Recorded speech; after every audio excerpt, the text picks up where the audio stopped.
going to explain regarding my the wound care. One, an injury to living issue caused by a cut, blow, or other impact. Typically, one in which skin is cut or broken. What is the purpose of wound care? To prevent complication and preserve functions. To apply medication to provide comfort. Types of wound. Lacerated wound, unclean cut, blunt object, giraffe, blunt scissors. Giraffe. For a wound. Example. Example. Yes.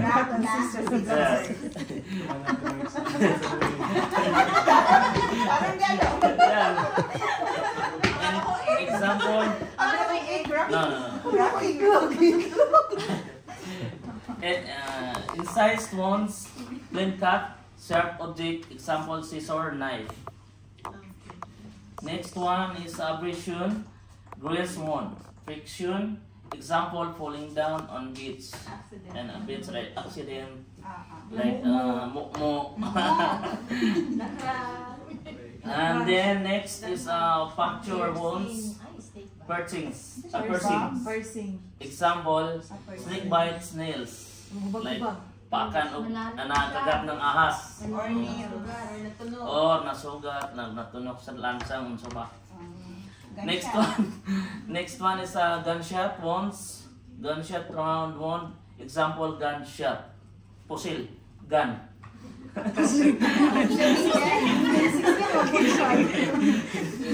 And then next one is contused wound, bruises, blood clot, bruises. Naka-braces ka. Example, Bruises. knocking onto hard walls. Yes, walls. Nauntog sa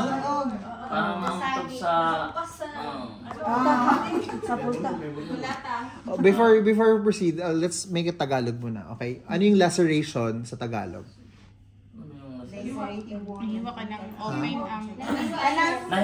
Na-slice, sir. Or, okay, para mas easier, ano yung Tagalog ng incision? Anong difference ng laceration at incision? Nagaras or Ang nagasgas, ano yung abrasion? abrasion. Parang Yung So, ano yung Tagalog nga ng nakat ka ng sharp objects? naputo, sumabit, natusok, Nahiwa. So, ano naman yung isa? Gas-gas. Kaya ano yung pangatlo? Nagasgas, natusok, Sir, yung number 2, ano yun siya, yung sumabit ka, nagaras. Yung number abrasion, yung namukumo ka na, ganon. yung nadulas ba? Ang tanong ko, yung dalawa, first two, laceration of incision. Okay. ang lacerated Ang Tagalog. Ano ka sa siya, bato? deep siya, yung pagkakat niya. Ang second, Nagasgas. Gas.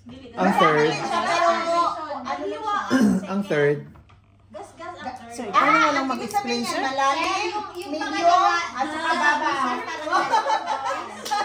Small, big, hindi siya small.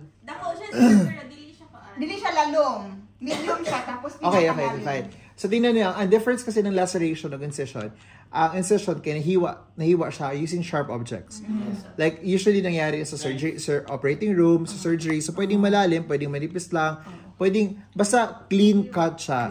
Okay? Tapos yung laceration is nahiwa din siya, pero ang pagkahiwa is madumi. So, either nahulog ka na ganun ka sa mga metal or mga whatsoever. So, between the two, saan ang mas mabilis mag-recover, mag-heal? Ito sa incision. Sa incision. Incised wounds or incisions. Okay? Sa laceration. So, kunyari manganganak ka, tapos gugupitin yung perineal area. Anong tawag doon? That's the only exemption. Though gumagamit sila ng sharp na scissors, okay? Pero ang tawag dun is laceration. Kasi yung muscles dun sa perineal area, nagkakahiwa-hiwa ng zigzag-zigzag. So laceration pa rin ang tawag dun. Okay? Tapos abrasion is yun yung nagasgas. Is this mahapde?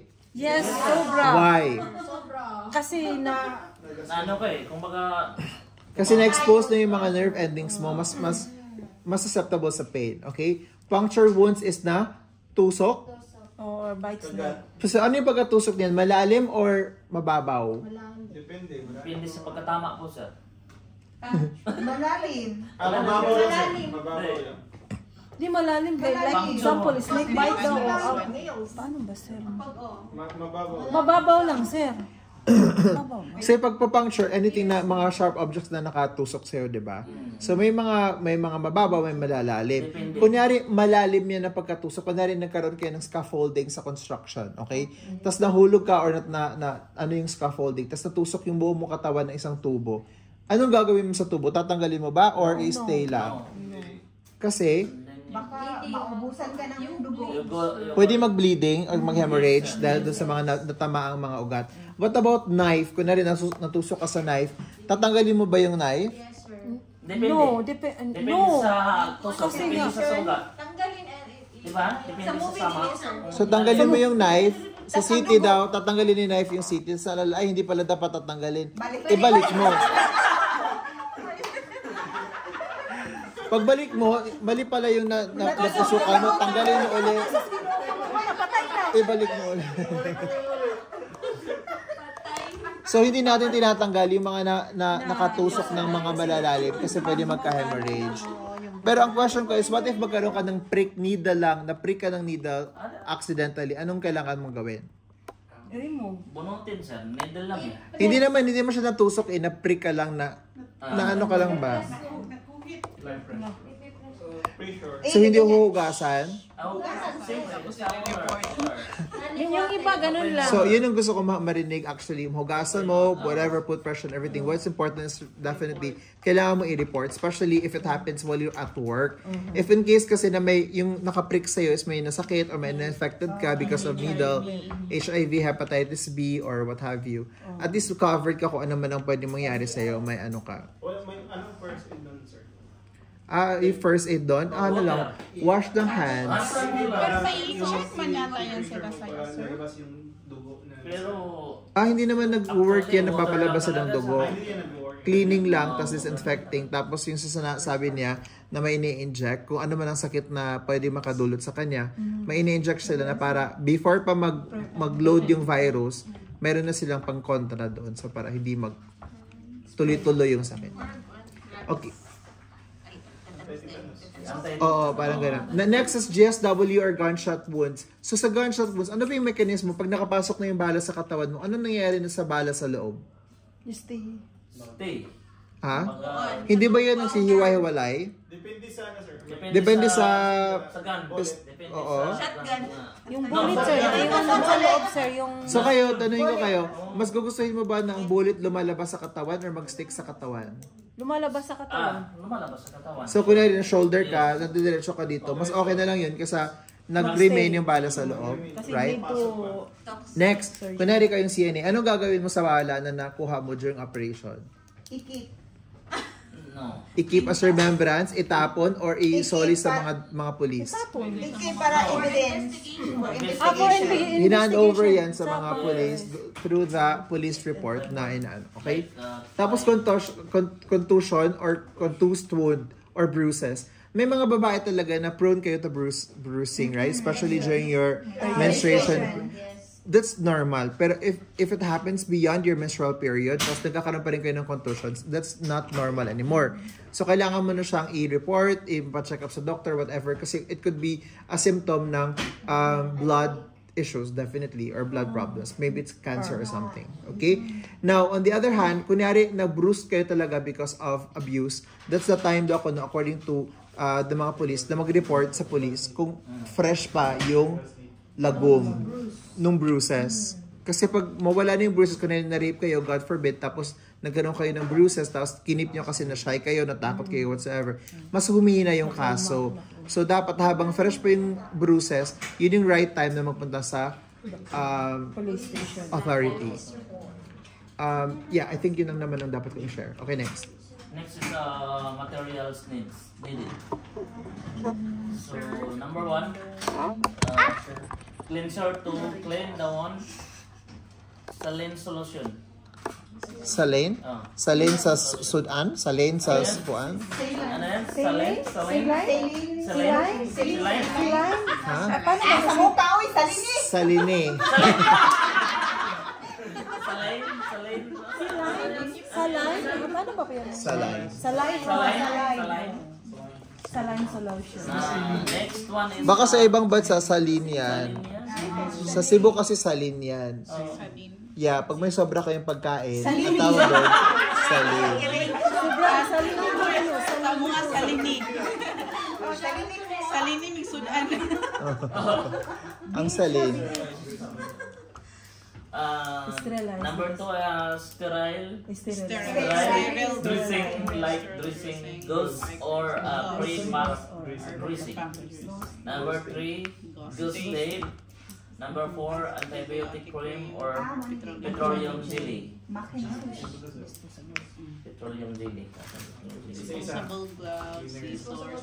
This is betadine. Wala, betadine. Ayan na number 1, a cleanser could also be a betadine. Pero guys, if you're working in the hospital, even betadine has to be ordered by the doc. Hindi ka pwedeng gagawa-gawa ka lang ng sarili mong cleansing agent. Pag sa bahay, okay yung for first aid, pero sa hospital, kailangan pa rin siya naka-order ni doc. Kasi may ibang mga patients na allergic sa Providone. So that is your cleansing agent, sterile, dressing, gauze. Okay. But question to you, allowed ba ang CNA na mag-dress ng wounds? No. Yes, sir. It depends, sir. The nurse... Siguro kung matagal ka nag-dress. ng nurse or linisan. So kunwari nurse ka, tapos may CNA ka, ibibigay mo sa kanila yung task na yun? Hindi. No. Oh, Because bakit? one yun, sir eh. Sugat eh. Pero depende sa... As per the rule, Oo. any medical na kailangan ng sterile. Like for example, everyday ang cleaning. Hindi pwede. So sa CNA, I agree. Dapat hindi pwede, especially pag fresh yung wounds, yung kakagaling lang ng operating room, or kakagaling ng aksidente, or kunwari, normal na, pero nagbago, kunwari na-infected, or nagkaroon ng complications. Kahit na normal mo nang ginagawa yon, hindi pwede, kasi nagbago na yung environment, yung scenario, yung situation. So, pwede ka lang mag-CNA, mag-wound dressing kung routine nari. Daily niya. Tama yung sinabi ko. Kasi kung nasa hospital ka na, sasabihin ka sa nurse, sige, ikaw na bala dyan sa...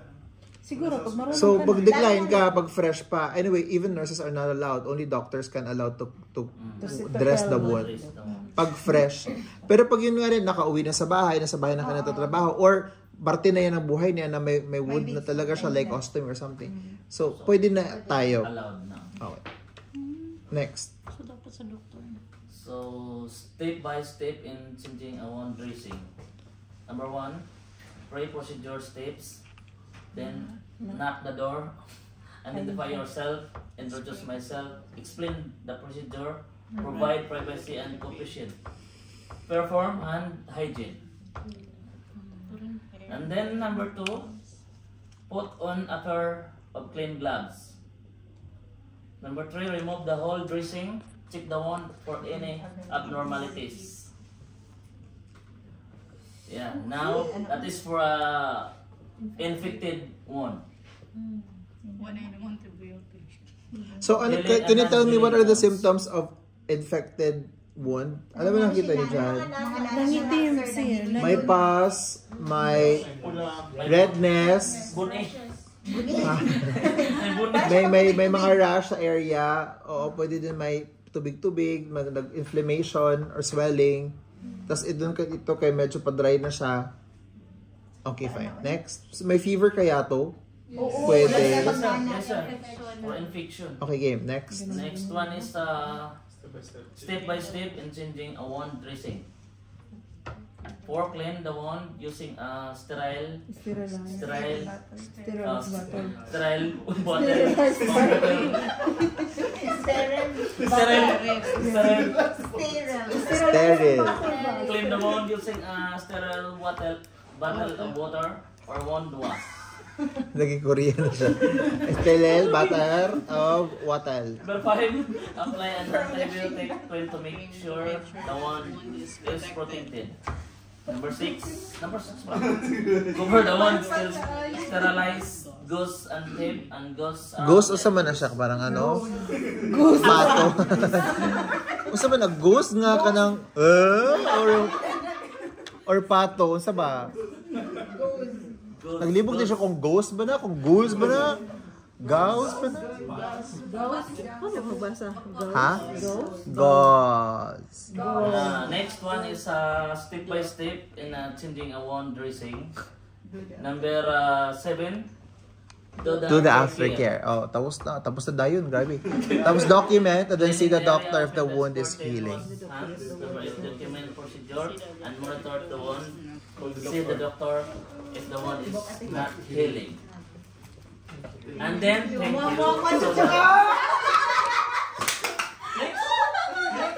Thank you so much. It's okay. It's already finished. Explain naman. This is betadine. How This to is put the cutter. wound? Sama-sama This is tape. Bandage. Sorry, bandage. Ikuan ba? Pag No, this is not. Wala naman siya sugat. tusluka o Okay na. Thank you so much. Kainan na. Di mo magmudyo Thank lang you, magkuhan sir. ka. Oh, wait lang. So, pag may wound ka, for example, kaya ito yung wound niya, di ba? So, pag naglilinis ka, naka-gloves ka, right? Because that's infected. You could be also infected. So, nakalagay yung mga underpants natin, yung mga Macintosh, ganyan-ganyan. So, upo ka nga dito para mas klaro. Ito sir, pwede mong sugatan. Huwag mo nang buksan. So, ang wound pack ngayon, it comes in a packet na siya. Yung parang ganito. Yes, sir. Ah, ito nga pala. So, parang yung sa dressing, may nakalagay siya dito na sterile shield. So, parang ganito. Tapos yung tray, itong tray na to. Kasi, Pwede ba yan? sayang. Sayang. Okay lang. Dami naman yata sa kanila. Dami sa hospital. Dami sa Okay lang yan. So, by the way, kunwari, di ba sterile man sa loob nito? Every time na magbibigay kayo kay doc or kay nurse, ang paghawak nito is Ganyan. i-offer ng ganito. Hawakan lang yung... Yung dulo lang yung mga hawakan nyo. Tapos, huwag kayo maghawak dito sa labas. Baka if ever na it will fall down, at least kung dito, may protection siya, right? Tapos, ibigay mo kay doc. So, since sterile na to, dapat naka-sterile na rin sa doc. Pero, kung kunyari ikaw pa nag-prepare, pwede mong ilagay mo sa clean na field mo, tapos ilagay mo siya dyan. Kasi ito, pwede mo siya itapon. Okay, ano pa nakalagay dito? So, meron tayong gallipots, meron tayong swab, cotton balls, towel, at saka trash can na to. Big white tayo pala. Nakita nitong ito. So ito mga sa loob nito is already sterile. So dapat hindi mo mahawakan yung buong area. Okay, ito lang yung mga tips lang or yung mga nasa surrounding area lang ang pwede mong hawakan. So ito, kailangan mo siyang i-pull away from you. So kunyari yan, i-pull mo. So yung pagkahawak. Sana pala ako na lang. So sabi ko nga, yung mga points lang yung pwede mong mahawak-hawakan. Hindi pwedeng nakagano ko lang yung laman dito. Basinay Away dollar. from you. So okay, pagbukas mo ng ganon, may area na naman dito. Ito lang yung mga points pwede mong hawakan. Inches. Okay? Since nabukas na to, itong area na to, hindi mo na siya pwedeng hawakan. So dapat naka-sterile gloves ka na rin kung gusto mong hawakan dyan. So, pero, nevertheless, you're still safe because look at this, it's still covered, right? Yeah. Ang pinaka-importante talaga yun nasa Sa loob. Sa loob. Pero as much as possible, huwag mong i-infect or i-contaminate yung other areas na supposedly sterile. Tapos i-tot mo. Ano bang tot? I-stretch mong ganon. Kasi pag once na nahawakan mo na to, di ba? Tapos hinangin. Pag babalik sa dito, magiging unsterile na yung gamit mo. So, ito tot yung kunin mo nga yung pull mo yan. Inarkitan. So, meron ka na yan. Ang iba, may gloves na din dyan na sterile, so dana. Pero kung wala, may sasabi naman nun kung meron or wala. Kung wala, kukuha ka talaga ng sarili mong sterile. So, the moment na nag-open ka, sterile na yun. Right? So, kunwari, assuming na naka-sterile gloves na siya. So, pwede mo na doon paghiwa-hiwalayin para ma-arrange mo accordingly kung paano mo siya gagamitin. Okay. So, naka-gloves ka na? Yes, right? Oh, kunin mo na yung mga bagay-bagay dyan. Huwag mo ilagay dito. Diyan lang. Nursing pa.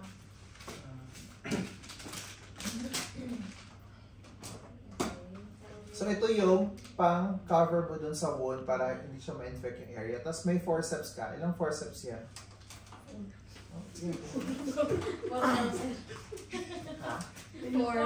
Four. Four. Naka-gloves ba siya? Yes. Okay. Tapos ano pa yan? May cotton balls ka, may ano pa, may ano tawag dito? Ghost. Balls. May, ito is 2x2, tapos ito is 4x4. Okay? So ngayon, wala pa siya yung mga aseptic, mga whatever, right? So, bilang assistant, pwede ka naman magbigay doon, tapos tatanggalin mo ito, kung depende sa gamit mo. Kung sabi ni Doc, iodine, ilagay mo na yung iodine dito, tapos kung sabi ni Doc is normal saline, so Meron yun din sa nilagay yung cotton mo. buds na may ano na, betadine. Oo, nakita niyo na ba yun? Yung pagbukas mo ng gano'n, Oo, meron yan. Meron dyan. Dito yan, sir. Galing yan sa hospital. Dr. Reese. wala na siya dito. No, Basta wala parang na yun. nag-soak din siya pag gano'n mo ng cotton buds, cotton balls, may betadine na siya. Yun. Okay, game. So ngayon, kunyari siya lang mag-isa, so pag hawak-hawak siya ng mga bagay-bagay outside is magiging unsterile na siya, di ba? So you have to decide between your hands which one are you going to use as your sterile at saka yung unsterile. So depende kung marunong ka ba mag-left hand na maglinis or right hand ka talaga na maglinis. Yung left hand mong gagamitin mo pang galaw-galaw dito sa area. Hindi na, di ba? So ako right-handed kasi ako, hindi ako pwede maghawak ng forceps na ganito, parang awkward sa akin. So yung right hand ko talagang ihahawak ko na maging unsterile. Ito na lang ilalagay ko dito sa sterile na area. Cool? So lahat ng ito lang na kamay na ito yung ihahawak ko kasi unsterile to, ito sterile. So sterile to sterile, unsterile to unsterile. So you have to decide. Okay? So ito, pwede ko na siyang galawin tong area na to kasi mag-decide ako na unsterile ko na to. Therefore, hindi ko na siya pwedeng ihawak. Itong left lang pwede ko ihawak. Okay? So ito, pag nakita mo, parang siyang may paste. So pwede mo siyang i-paste dito sa gilid para mas easier lang pagtapon ng basura dun sa mga cotton balls. Or sa mga balls. Basurahan ito. Ito yung basura. Okay? Tapos ito, may tinatawag sila na kung wala kayong cotton balls, pwede itong gawing cotton balls mo. Okay? So ito sterile ko, ito unsterile. So, yung maggagawa kayo ng flower, ano man tawag naman? Ha? Basta may gagawa kayo na parang ganyan flower, tapos yun na magiging hawak mo doon. So, dito, ilalagay ko siya dun sa gauze. O, pwede na ng cotton balls. Pero ito, hindi ko pwede hawak dito kasi sterile to, unsterile siya. So, kailangan kong kukunin dito sa kabila. Tapos ilagay ko lang siya dito. Tapos ito na yung lilinis mo. Okay? So, wood. Natanggal ko na, na-describe ko na yung wood, may mga pus or walang pus or may mga tubig or whatever.